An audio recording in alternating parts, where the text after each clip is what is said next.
ঢাকা বিশ্ববিদ্যালয়ের যতগুলো হল আছে সবগুলো হলের ডোর টু ডোর আমি যাওয়ার চেষ্টা করেছি। আমি গিয়েছি, কাউকে পেয়েছি, আবার কাউকে পাইনি। একসাথে সকলকে পাওয়ার সুযোগ হয়ে ওঠেনি, তবে আমি চেষ্টা করেছি।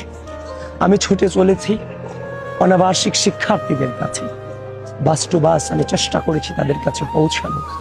সময়টুকু ছিল অতি অল্প, কিন্তু এই প্রায় 40,000 শিক্ষার্থীদের কাছে হয়তো বা পৌঁছানো সম্ভব হয়নি। প্রিয় ঢাকা বিশ্ববিদ্যালয়ের শিক্ষার্থীরা, আমার চেষ্টার কোনো কমতি ছিল না। আমি চেষ্টা করেছি আপনাদের কাছে পৌঁছানো।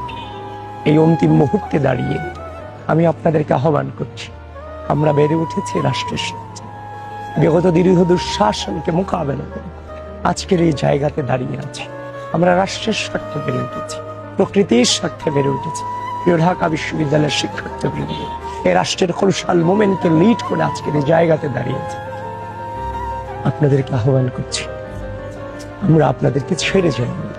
প্রতিটা মুহূর্তে আপনাদের পাশে ছিলাম, এই রাষ্ট্রের পাশে ছিলাম। এই মহাযুদ্ধে জীবনের সব থেকে বড় চ্যালেঞ্জে আমি পতিত হয়েছি। এই চ্যালেঞ্জটুকুতে প্রিয় ঢাকা বিশ্ববিদ্যালয়, আপনাদের কারণেই আজকে আমি আবিদ হয়েছি। আপনারা আবিদের পাশে থাকবেন।